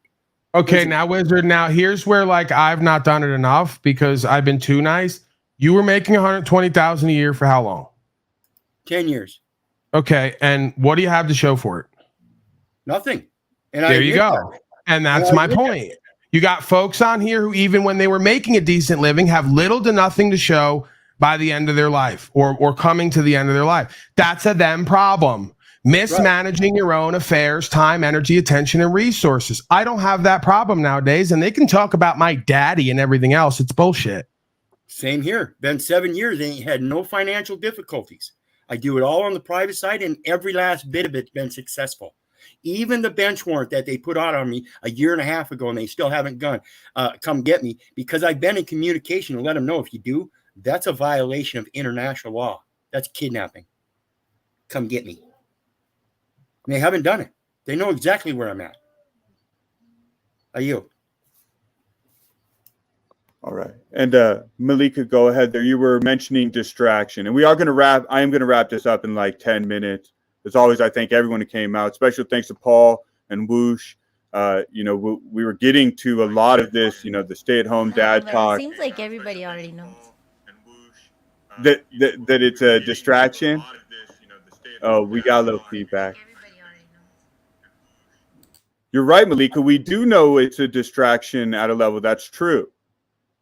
So I'm sorry, I had the wrong audio on, so I was hearing you with the lag. But can you repeat you're all what good. you were saying? Yeah, many of us do know that some of this drama stuff is just a distraction. But then we're still distracted by it at some level, right? Yeah. Or we say we're not and we are. Distracted from what exactly? Well, just that whole thing. It's like you'd put a topic like flat earth, and you don't talk about flat earth, you talk about drama. But this is the point, is that I've apparently been a man ahead of my time, if not a year, more than that. I've ascertained that we can't talk about legal, lawful rights, freedom, principles, spiritual faith, flat earth, or the rest of it, because motherfuckers ain't got right with themselves and each other yet. That's clear. And talking about all that other shit's not going to be as important once you get right with yourself and each other, because you'll just be doing better in life. When you're doing better in life, you don't have time to sit around focused on a whole bunch of shit that doesn't apply to your life. That's when you're disempowered. So you're using this as a mirror to show them that they're disempowered? Pretty much. The whole truth community is full of shit. Everybody's full of shit. All their heroes are full of shit. They've either been given to them or propped up because they are full of shit. They do little to nothing to change themselves, their communities, their life, and everyone else's. And we're all sitting here focusing on all of it, and they're grifting off everybody for non-products and services. They're not even entertaining the majority of them. Like Wizard or Keith, I think that's your name. Mm-hmm. But Wizard just shared really personal details, and was that all a play to get Wizard to share those personal details? And no, but why is it that folks? Himself? Why is it that folks even need personal details from folks they deal with online? To trust them. Right. There's your problem. You're going online looking for personal details and to establish trust online, which is a foolish endeavor. If you trust yourself and you have your own process and your own success, you wouldn't need that. Everyone's looking for a family and a community they don't have in life online, and it's leading to destructive results. Because folks don't know how to trust properly. They don't know how to work and trust properly. They don't know how to respect themselves and the truth with others properly. So they wind up trusting all the wrong people for all the wrong reasons and doing all the wrong things and never changing themselves or anything else. My problem for the first 50 years of my life, I believed everybody was telling me the truth. When I realized that no one was telling me the truth, that's when I had to step up to the plate. And that's when I started doing all this research, because nobody else was telling me the truth. That's the only way I'm going to find it then, is by myself. Period. Right. What folks are not getting is the drama is not a distraction from the important shit. The drama is an indication of the important shit we're not addressing. That's why it keeps coming up. Where you need it. Right. So I've been a proponent of that. That's why a lot of people won't work with me, won't come on my panel, because I single-handedly, along with a few others, destroyed the truth community. Look how powerful that makes me. All I did was foster an environment of radical authenticity, accountability, responsibility, and that was enough division in truth to get the whole truth community to make me an enemy and go fighting themselves and a whole bunch of people not even be here anymore. Or be here in a different way, really showing themselves, like grifting, hardcore, like love and light, indoctrination camp, hardcore. In a certain way, would you agree? Say again? Yeah, your mic's coming in just a little quiet there, Malika, and we're getting a little bit of an echo. I can hear the feedback. Sorry about that. You're all good. It's better now. Yeah, and you're louder too. Go ahead and ask your question. No, I said like, but haven't people like Paul, like, haven't you given up your privacy for it? On some level when I go out in public, but in public there's no expectation of privacy. So all I did was up my chances of having a more interesting experience. I'm just saying there's a cost. Like, right. I want to expand and push boundaries, and I don't want to let fear run my life. So I have faith that through whatever's going to come of that, I'll be where I'm meant to be. Sure. I think you have to sacrifice some things to do whatever you're meant to do, no? And what's meant for other people. So why would I let that hold me back?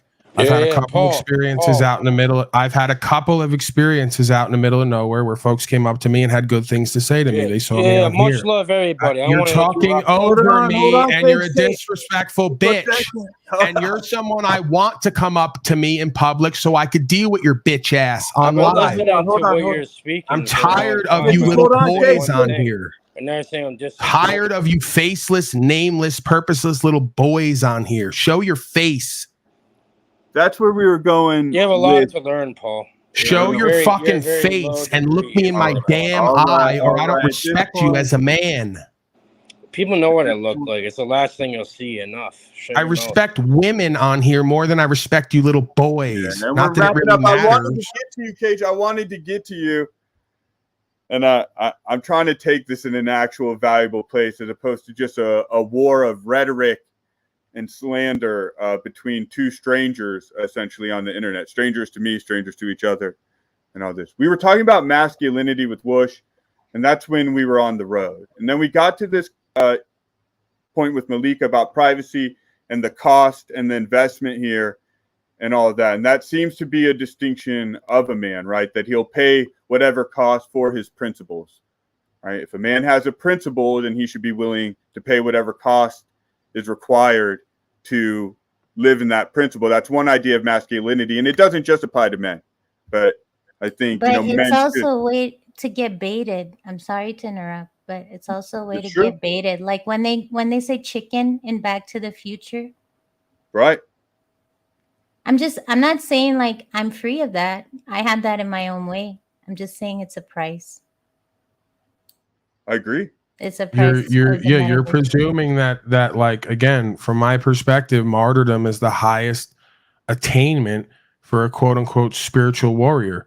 So whether I fashion myself that physically or rather just spiritually, my highest attainment would be for someone to do wrong to me out of the truth that I've spoken. The highest achievement is I've been such a source of light and inspiration and empowerment and outspoken, right? That somebody would have to come do something to me to stop it. I win. You're telling me about a price and a final cost for a way I've had to adopt living and get comfortable with the uncomfortable, comfortable with the uncomfortable, purpose over pleasure, to know that if that happens, that is a verification of who and what I am. That is not a detriment to who and what I am. And that's where I don't think we believe the same way, but I can see your perspective. Right. I don't choose belief. Belief is a choice. I know that from the beginning of time, it is only a great man who has to deal with that. The rest of men don't have that option. People talk about stuff they don't have the option of experiencing, right? Most folks are not perceived as powerful and great enough to be something so important enough someone would have to do something to them to shut them up. So that's an honor. It's not a disgrace. And Malika, do you not, martyrdom holds no value or spiritual? Not anymore. And why is that? And why would you say that? Because it doesn't pay off. And you feel resentful. Doesn't pay off for what? Spiritually, emotionally, like in a fulfilling way. I didn't say that I had to generate that for my life to be complete. I'm telling you that I leave it open that if that's the case, as you say, a consequence of doing what it is that I do authentically, that I've surrendered that. So I'm not generating that experience that I know of where it has to happen. I've left it open that if it does happen, that's what it means. That's what I choose to interpret it as its meaning. And I think that term is maybe misapplied. If we apply it internally, that martyrdom, It's being able to take your past experiences and being condemned in those experiences and using them as learning exercises so that you can make them positive. So the martyrdom remains in the person and not in you. Right. A martyrdom of self, right? All that ego talk. Correct. Sort of yeah, but it sounds like crucifying yourself over and over again. No, you're crucifying the actions and repenting. I sort of get that idea. Repenting so that you don't do them again. It's a process. And how could it be? And I get where you're going there, Malika, too, that do we get locked into these emulative patterns, which are inherently self-destructive, because that's what we were talking about, self-destructive patterns. Well, if this is our highest ideal as martyrdom, isn't there an element of that is inherently self-destructive? But I would just wonder, how could it have been a good punishment seeks pain? Well, that's a part of the cage, right?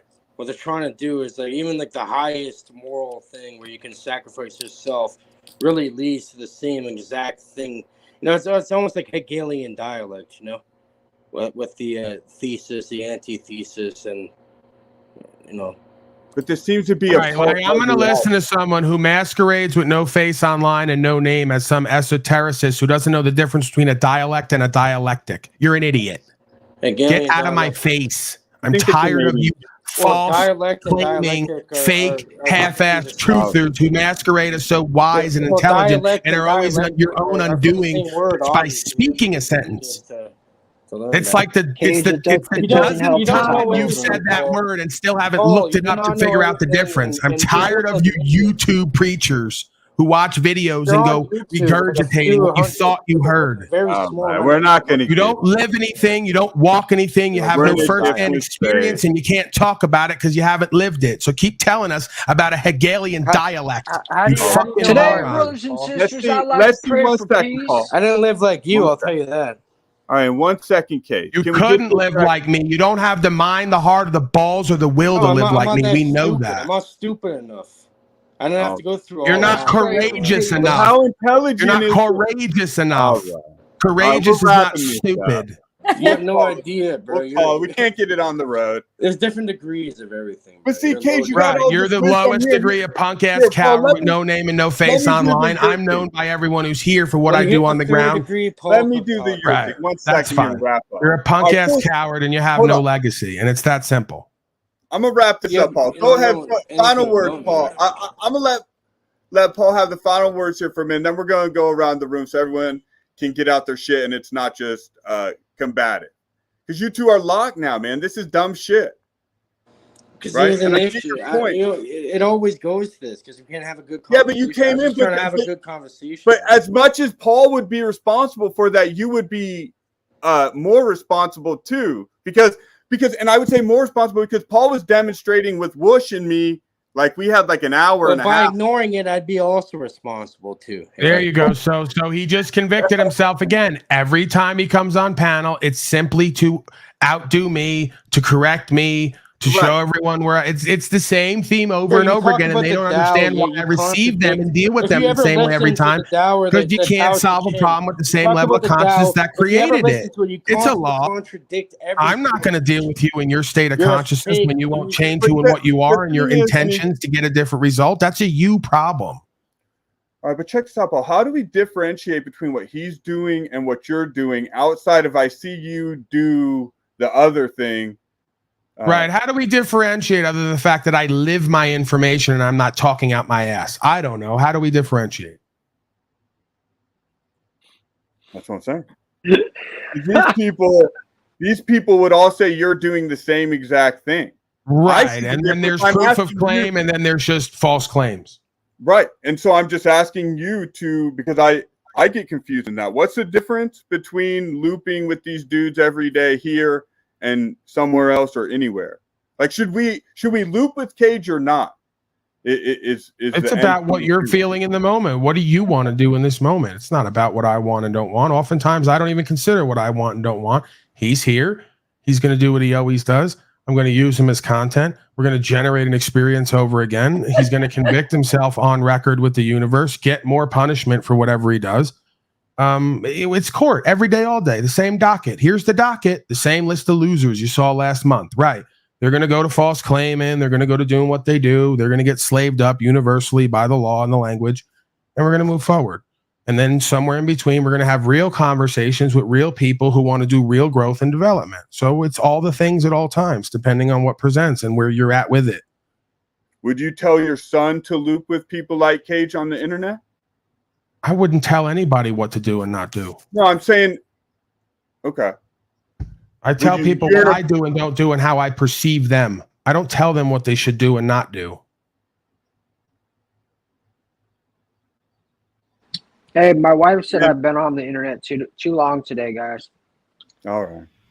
Yeah, telling people what to do on the internet is just an exercise in futility. I hear that. Hey, Cage is a Freemason, right? I'm just getting that out there. Just like Charles Darwin. He's a punk ass bitch. The fact that you know that is because he's put it out there. The fact he put it out there is because he's a powerless bitch. Only a powerless bitch as a man would have to tell you what group they're a part of to feel like somebody. But I do agree that that's where he comes from. I've only had 2 interactions with him. He won't show his face. What man do you take as honorable and good faith who won't show his face? Well, and Cage is in the back, and see, this is what I'm saying. And show your face or leave. We have seen him for a limited time. Show your face or leave. Why is that a hard condition to meet if you're not dishonorable? The man says he's not a Mason and he's never taken an oath. That's what he says, just because that was put out there. See, that's what because the Masons wouldn't take them. Okay, but if you were, then you could say that too. I don't know. I don't know you. I'm just being cool. The point I was trying to make as I wrap this up. I know you and I would consider you a friend, no matter what Illumitami says. Yeah. But no, I know that. And that's why I'm saying that's why. And you are my friend for sure, a friend. But what I was trying to point out and ask Paul is about, if I come upon two people and they're tussling and they're beating on each other and they're creating this whole scene, I don't stop and really think about, that person. There's just a scene that strikes me as wrong. And so, but then don't you think about who you'd let in? Yeah, that's tussling in sort of like the guest room of your vacation home, maybe. Exactly. And so we're talking about much like his ass, he lets everybody in, like me. Oh my God, Moose! Yeah, he just ruins it. See, that's what it becomes. I let people like Moose in, and then they do that. That's what I'm saying exactly. That's my point. Yeah, it's a desperate need for attention and validation, even to the point of getting it in a negative fashion, right? They have no real way to get it positively, so it always becomes the same idea. We got to get some attention and validation in a negative way. Well, and he says in the back it was to prove the point. You would have proved the point by being cool here at the end and showing that you weren't just a metaversal miscreant. But maybe another day, and that's not required, but hey, bring Cage up. Is he back there? Yeah, but that's what I'm saying, man. Dude, this is the issue, and this is where me and you get, our point of departure, right? No, because maybe he finally had a change back there, and he's got a thought that we all want to hear, and he's pretty sure he has something we want to hear. He's pretty sure of it this time. He's got something. It's a nice dramatic component. Come on. I think you should go for the 7 hours and 1 minute in honor of the date. Goodbye, Sean. Goodbye, Sean, with your complete number-based insanity and schizophrenia. Goodbye. All his numbers, sir. All his number. No, all his mind, all his mental. He's misquoting the Kabbalion now. No. Sean, I did see my last two videos both ended at 1 hour and 37 minutes. What did? My last two videos, they went 1 hour and 37 minutes exactly. Weird. I don't know. What does that mean? What does that mean to you? I have no fucking idea, dude. Yeah. All right, here's Stage. But here's the real problem, Paul. It's like if you let him up and then you just keep punking him and then I keep putting him back, I don't like the optics on that. because I will say optics on it's that? 307 right now. The optics on that are we're just beating a dude up and we're not letting him have his own voice. Well, you just said that. I didn't know. Oh, we're bullying over here now because somebody comes here constantly to take over and spew their nonsense, thinking that it's important and doesn't ever listen to the like commands as far as what makes sense for all of us. No one's above the program. You could tell me to shut up if you don't like what I'm saying. You could throw me the fuck out. That's a challenge. Most of the time, I agree with what you're saying. That's the point. But it's the repetitive behavior of interactions with people that starts to me to look a little like, I don't know. I can't imagine arguing with Cage for the next 6 months about this shit, dude. That's what I'm saying. Is that right? If we were in real life, he already would have just got his ass whooped, and we already would have moved on from this. Somehow somebody would have moved on. That's the point. The metaverse creates an insulation for bozos to do what they've always done, get what they've always got, and worse, and have little to no consequences. But that's in the real world. People like this get dealt with one way or the other, and they learn. But masculine responsibility says that we can't just blame the metaversals the way they set the game up to dictate our behavior. Okay, do you want to try to lead him then, like a hoe? Because I could talk to women on here all day, and within an hour, they're like, "Okay, I get what you're saying. I feel it. I understand now. Where do we go from here?" These guys, 8 months, they still don't get it. That's why they say, "Don't you get it?" This is why they say women mature faster or in a different way than men. It would seem because they'll fight and spin and argue for 8 months, looking like a fool, when a woman within an hour will get herself together, centered and balanced. Go through the triggers, question, get the answers, look at it again. I get farther with women on a metaverse and in life than I can with chimpanzees who have little to no consequence, which is the reason they come here. They're such punk-ass cowards. They're more hoes and bitches with an attitude than the women. This is why I say I call men on here bitches and hoes usually, not the women. The women are misled and confused a lot of time and don't have any leadership in their life. These men are supposed to be the leadership, and this is where we're at. Can't even follow correctly. So what value is there again with Lupin with Cage knowing he hasn't listened for 8 months? It's up to you. What you see is value in it. Is it entertainment value? Is it value of looking at how we're all insane on some level and some of us more than others? So where do we find our own? You have to figure out what the value is. The value in that moment. The value to me and Cage would be up here would be just like we were doing with Whoosh or anyone else, that they could share their life experience and jam on the thing that we were talking about. I'm sure Cage. Yeah, they can't do that though. Oh, all right. Here, let's ask him. Cage, are you able to just sort of share personal experiences and not just make this a you and Paul thing? Yeah, I came from out of the I came from where they're trying to put already. You know, the way the program's set up and shit. You know, I came from that. I came from a very poor background, public housing, extremely poor to the point where I didn't even know where the next meal, I couldn't even eat properly. I didn't even have proper clothing for the winter as a little kid. You know what I mean? I had to figure out how to create my own in this realm. And how about this question, Cage? Just to get to the point, because I've heard some of this, man. This is the thing. We all spend time together, and it's like nobody's actually realizing people are fucking listening. So I've heard that. What I'm saying is the point that would be interesting would be to say, did that experience lead you to the point where you're arguing with a stranger on the fucking internet? I'm not trying to argue because we all agreed a certain way, but it's the ego that's getting it, you know. Absolutely it is. Absolutely it is. What's your point of being here constantly? Because I know, bro. I trust. Look, you'll understand one day, Paul. He just answered. Do you see how it's that simple? I'll tell you what. He just said ego's our problem. Why are you here constantly? Because I know the truth that's being awesome. He's got all the answers to people who aren't asking. Bro, it's so obvious, right under your nose. It's so obvious. You're all so dumb. I'm in the power control position. This is his modality. Paul, what is right under your nose? Answer the question. Just say it. Now he's going to take over with the interrogatories to show that he's got me. Yeah, he can't get away from it. It's fascinating. It is. is he trying to influence the influencer? Is that the logic? Is he trying to? Well, here, Paul, you're gonna like this. Look up John the big Cage. stone with the look up John. But this fascination I have is what's got me so good at recognizing people's bullshit, even when they're not seeing look it. look up John Cage. With this shit constantly and entertaining it.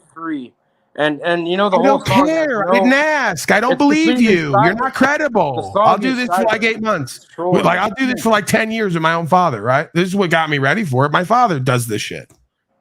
He's done it on the panel over and over again. Well, Cage, did you bring up John D?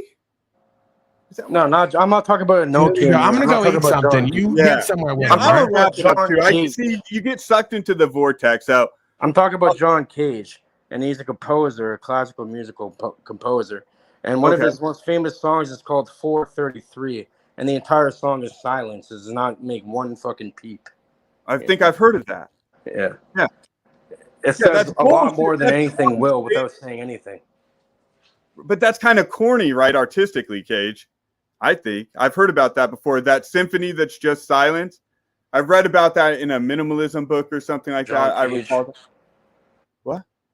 His name's John Cage, 433. And there's only one reason he would mention it, which is to seem profound and deep. But he's acting like a douche. I just found out about that today. Acting like a douche. You're corny, man. You're corny. Where's the kid when we need him? I don't know, Cage. I really think you're a Freemason. Damn, or you want to be one. I don't think you are. I think you want to be in everything. No, and I think you're a douche and no one will have you. That's why I know people in all types of shit, but I'm you know, no one will have you. No one's going to deal with you. I'm like, hey, Cage, why don't we, get into something more substantive? And then your first example is a musicless symphony. Like, I like the poetical beauty in that. I like the figurative. I think it's all a constructed story. I'm sorry to be all negative, but that's what I don't believe it. That's what you're. And then you start out with this, like, I was poor. Right. What does that have to do with this conversation at all? This is what I talk about day in and day out. You got a woman up here. You got a woman up here who. You got a woman up here who immediately perceives you as disingenuous, dishonorable, and someone she doesn't trust. Now, if I go to her and say, who do you trust more for some reason, even though I'm loud and rude and abrasive, and I think Anna's the one I told I'd bang before, which I'm kind of doing a bit non-bit. I'm pretty sure she's attractive. But regardless of that, right, if I go, who are you going to trust more and respect more? She's going to go you every time. I don't even like saying it. She can say, I don't like saying it, but it's going to be you. Right? Is that true, Malika? Let's let her speak for herself. Would you trust Paul over? I don't want to be asked to answer this question. No, that's an indirect answer. That's a yes, right? A no is a no. Anything other than a no is a yes. I don't want to speak for her, but I get those questions are sort of that's a loaded question, right? That's a loaded question. So I get why that's that sucker shit. Yeah, Cage, I just think it's interesting, man. It's like the point is bring some substance and then we get just in English is so tricky, but man, sometimes it's easier to communicate in other languages, but I just want to say cut the bullshit, I will answer one thing is that I feel like I actually know something about Paul, but I don't know anything about Cage. Well said. Right. Is it possible that that's just the general feeling you're going to get, that I'm more able? I do the able thing, right? You're able to know me more because it's almost like you can feel me through the screen. You don't get that with these people. It's an empty suit. It's a presentment. It's a false self. There's no authenticity there. There's no real purpose and meaning. They don't even believe what the fuck they're saying. They just have a reason why they're doing it. What do you think, Whoosh? What do you think about all this? In connected to our larger conversation, because I would just like to note, I pointed out that the syndromes we suffer under lead to over intellectualizing and over moralizing. And I think we're hitting on some truths, but I do believe we're engaged in these patterns of behaviors ourselves. This is also my way of saying I'm going to wrap this up as well. So I don't stay in that position of just over-analyzing and over-moralizing as I think about other people and myself. But I wanted Whoosh's opinion too, because he's sort of been here following this whole conversation. Well, I think that communication issues are definitely a big thing all over the place. With Cage, tends to speak over people a lot, so that's not received well. I don't know. You got kind of ran over in the family stuff. Any final notes on that, being a father or the stay-at-home dad stuff? Any staying final at home? Yeah, not everything's a survival strategy ultimately, and sometimes it makes more sense for people to do different things. And I think it's very important, especially to be in touch with your feminine side and your masculine side, and present it when applicable and when appropriate. And so I think that I do have I'm proud of my feminine side personally. Because we need both aspects to be whole. I agree with that. I'm not down on the feminine aspects of creation by any means. I speak about it rather frequently, that I'm seeing care is absent, and that's a feminine trait, if you had to categorize it, I guess. Sacred feminine care trait. In me is absent? No, I'm saying it's in the general human condition, a true care for oneself, and what we're doing and bringing to the table, right? It's a lot of it's become busyness. If you're interested, I'd love to just hear what you have to say about me sometime. As you say, you read the chats and formulate opinions. I've been in there for a while now. What I'm saying is even what you just talked about, right? Mm-hmm. Like we talk about, everything being a survival situation. Well, is that a masculine or is that a feminine space of beingness, right? So it's like you can't tell me, we can't ping pong from one side to the other with our explanation. If you're going to go survival is survival. Thriving is thriving. So, I wouldn't call designing a household one way or the other for convenience as a survival thing, right? So you can't say it's about survival, then go over to comfort and convenience, which is more of a feminine trait, right? And then ignore the idea of thriving as if we're supposed to be in a state of survival all the time, right? So if I can't find a way as a man to push boundaries and grow and expand and thrive, I'm probably doing something wrong. And if I'm only focused on survival and I got a chimp ain't easy in order to survive, I'm definitely doing something wrong. Because from where I'm sitting, a woman doesn't need to drive the car, right? Unless we fuck something up in a lot of areas, in which case we should correct that. So usually what I find, like in my own life, when I look at my life, the reason I was in that situation, because I didn't do what the fuck I needed to do with my own life. If I did, I wouldn't have been in that situation. So just using survival as a reason to accept less for myself and that woman doesn't wash with me. There's thriving, which I'm doing now more than ever. Where it goes, I don't know. I've surrendered in faith and I do the next right thing. But I wouldn't want to be anymore in a position of having to choose of rearranging the pieces on the board just to survive. I choose thriving, and that makes surviving all the better and more inspiring and empowering for me and whoever's with me, if that makes sense. It does make sense. Then to thrive, you really need to self-actualize to get beyond that survival state. So you need all those, the Maslow things to kick in in order to put yourself there where you are thriving. Or we could go the other side. If we're going to do toxic masculinity, then go ahead, Malika. I didn't mean to cut you off. If we're going to do the toxic masculinity in quotes, I got some survival for you. Hey, honey, get your 5 best things, put it in a bag because we're selling this place. We're downsizing. I'm going to a tent. You're going to have to rough it for a bit because daddy's got a purpose and a vision he's going to run like I did. Right. Or you ain't going to be there. So don't tell me about survival as a man's perspective and then tell me about comfort and convenience because the two ain't synonymous. Not on the battlefield, not in life, nowhere. I agree with that to a certain extent. And as a woman, I think you have it in a different sphere because as a woman, like there's this lifelong question, like, am I loved? And as a man, there's this lifelong question, am I free?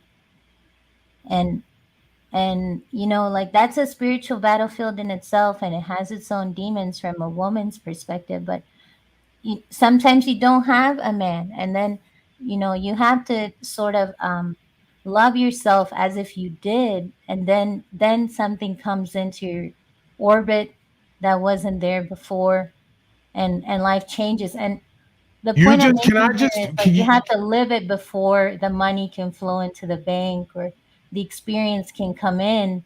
It has to sort of come out from you, and it doesn't matter if you have $1 or 100 or 1,000. Like your self-worth is what really matters, I think. And well, in you my just said something there in the beginning that triggered this process in me. And I love that, right? It's like very Talcottian. So give me the whole man and woman thing, loved and free again, because I could argue that's both from both sides, really, when we get into it. But give me the love and free thing again. well, at the soul level, we're not really man or woman. Or we're both. So that I understand that, but Well, and I just want to emphasize, sorry, I'm not trying to step on what you're saying. What you actually said, I thought was extra powerful too. She said, women are looking to be loved and men are looking to be free. And that connects right up to everything we're discussing of masculinity, all that. And with the single mother syndrome, they train survival into their children. And a survival mentality leads to a by any means necessary mentality. So the reversal of male and women principles is exactly what you just said. But what she just said brought up, and women are to be free. That was perfect. What she just said brought up this imagery to me, right? Which is, again, how do we reconcile the paradox? Are you ever truly free if you don't have love? Are you ever truly loved if you don't have freedom? Well, I think you that's see what where I'm saying? a belief in God comes in. Like, even if you don't love yourself, you can lean on God's love. And that gets you through it until you learn to love yourself. And then someone else comes along to share that love. Instead of being needy for love, you sort of have a magnetic personality. Yeah, I don't necessarily equate that state of beingness to a man in the sky's love for me. Right? Well, I equate again, that. then what is God? Okay, this is another. Yeah, and that's the thing. I equate that state of beingness to when you have all the other distractions and bullshit stripped away, you get an ultimate space of clarity in what's important and prioritized. And it's called self-actualization and realization, as someone just said. So, yeah, you put somebody in jail, they find God. What's finding God if it's not finding themselves? Is the same thing. Can I interject just one more thing, too? So this is where we go full circle to the need for the drama, right? Because we got to shake, if you buy this line of thinking, I'm not so sure I do, but I see the power. Hold on a second, your fellow. Have I asked you if I can inseminate you for the kingdom of Unslaved yet? Did I ever ask you that? I haven't asked you that yet. Very okay, we'll get to that at some point. Go ahead, sir. Let's address this on another time. Yeah, but you made me lose my thought.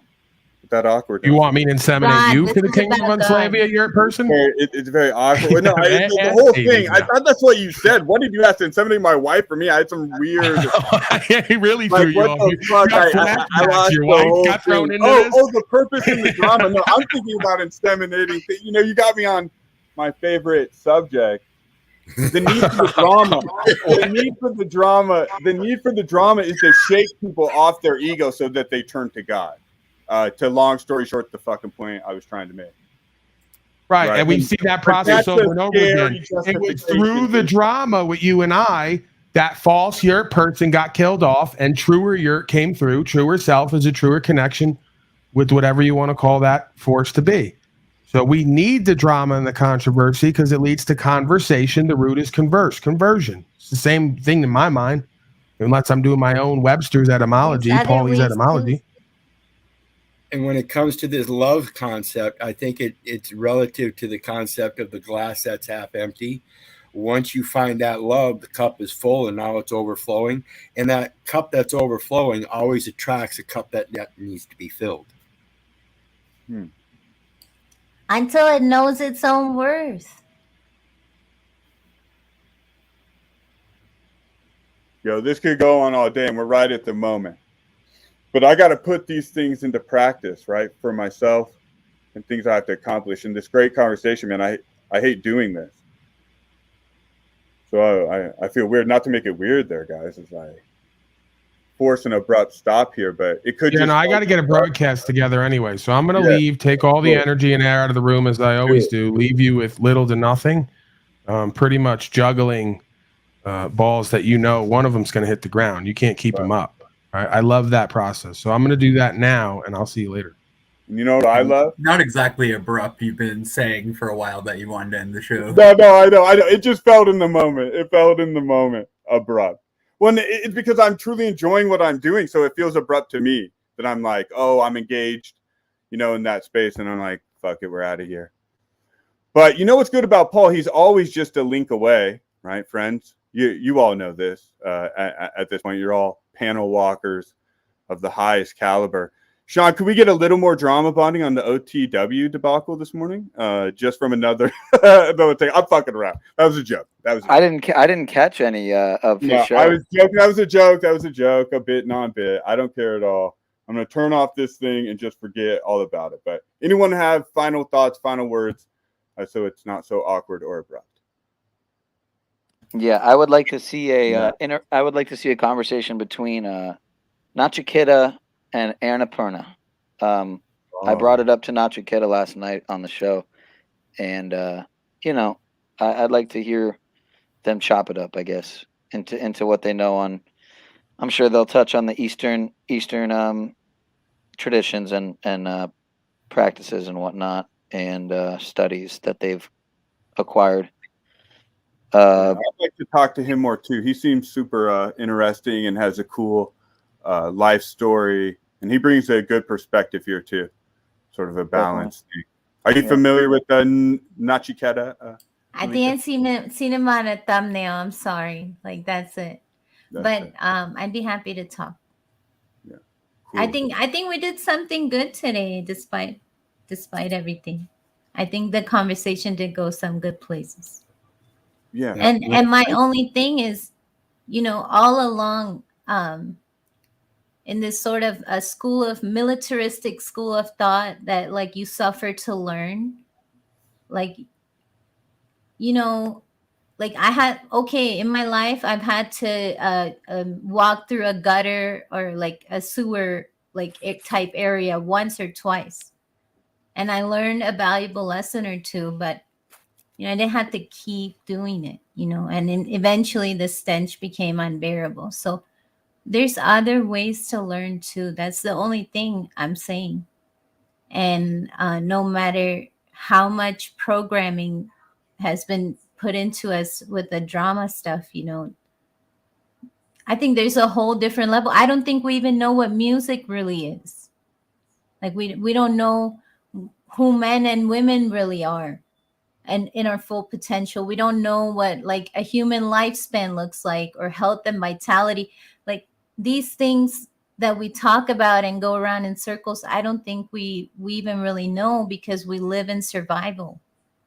And we're in that process of, some of us more than others, Keith was sharing, he has a security, he has something now worth losing, or worth there. Maybe that most of your life you didn't have that, or it got taken away. And then now there's something built, you want to be resilient, you want to protect it. I don't want us to get baited into giving that away, and I'm sure a lesson is there to be learned, and maybe it will happen, maybe it won't, maybe he's saying, they'll come get us or not. But at the end of the day, I think at the soul level, we need to be right with ourselves, no matter what's going on in the family, what's going on at work, what's going on in the bank account. What else do we have control over? To a certain degree, yes, I can have great control over the paint color I put on my walls and things like that. I have a lot of control over a lot of things. But at the end of the day, if we're thinking in that survival mode, first, we don't really know ourselves, and I don't want this metaverse or whatever. I don't even think it's at that level yet to be called a metaverse. But whatever this is, right. Web 2, before it becomes Web 3, I think it's learning. It's learning. They're putting all the AIs out there, and they're using algorithms to learn and study us. And that's supposed to be this age's greatest challenge now. So that came up a callback to a story I shared about publishers meeting. A bunch of these major publishers got together and they want to have an AI symposium here at this late date because of all the chat, EBT, GBT stuff. All the big publishers want to get together and now say, oh shit, we've destroyed this whole industry with artificial intelligence. But now it's getting to the point where it's actually taking the editor's job, where it's taking the high level executive's job. And now they want to stir up enough, similar feelings amongst themselves to stop, the runaway train of AI. But and I expressed that earlier with the case law and stuff. When these attorneys, they're telling them you can't use ChatGPT to draw up your claims and stuff because it's bringing up false cases. It's inventing cases. Yeah. I learned from college kids, probably. And it's the same thing happening with Trump. It seems to be an event meant to trigger another course of action, i.e. giving personhood to the AI itself. That's what it's building to. So they want to create the crisis around the AI so that we set the legal precedent, because it immediately raises the issue of precedent that you don't have AI on record supplying that, justifying case law, all of that. So you've initiated an actual, judicial crisis of precedent when you utilize a tool like that. That's right, because we don't have the infrastructure to support AI yet. And we need like Web3, I think it's called 6G and 6E internet, where it's like 300 megabytes per second download, upload speed. Like we need to be in that level to have that level of interaction, because this you still have to get in front of a screen, even if it's augmented reality, you got to put on some glasses and things like that, to get things going. And you need some broadband speed. Some of us are at 10 megabytes per second. Like we're not there yet. And the early adopters, I've been an early naive adopter of new technologies in the past. We're the bait. Like they give us some tax write-off, they give us this, give us that, show some lights, and they sell us a product that we end up developing for them. We give them the data they need to take it to the next level. So yeah. That's one of my big impressions. I 100% think the AI is learning from our interactions and sort of indicates its ability in weird ways with the advertisements and algorithmic suggestions and all this stuff. I could tell, like, when I'm really studying well, I start getting algorithmic suggestions through YouTube and elsewhere that can be pretty informative and insightful. But I think I'm going to end it there. I might say what up to Tommy. He's in the back again. He wants to real talk now, Tom, and I would do that with you, and we can do it another time. But I want to end on a positive note here. But I did offer the invitation if he wants to talk privately, which I offer to anyone. Hit me up on the email, and we can jam online, offline, wherever. Thank you, as always, Sean, for your support and your. He says I just fucked up. Well, it is what it is, man. We gotta live our lives. But I'm a sadist, Malika. I'm a little weird. I'm a little bent where, I'm not quite done challenging myself with these people. You think I'm wrong for that? It does. All right, I'm going to leave it there. We'll do it again. Thank you, Chad. Thank you, Paul, everyone who came through, yada, yada, yada. YouTube bullshit. And I'm out of here. We'll do it again sometime. Much love. Appreciate you.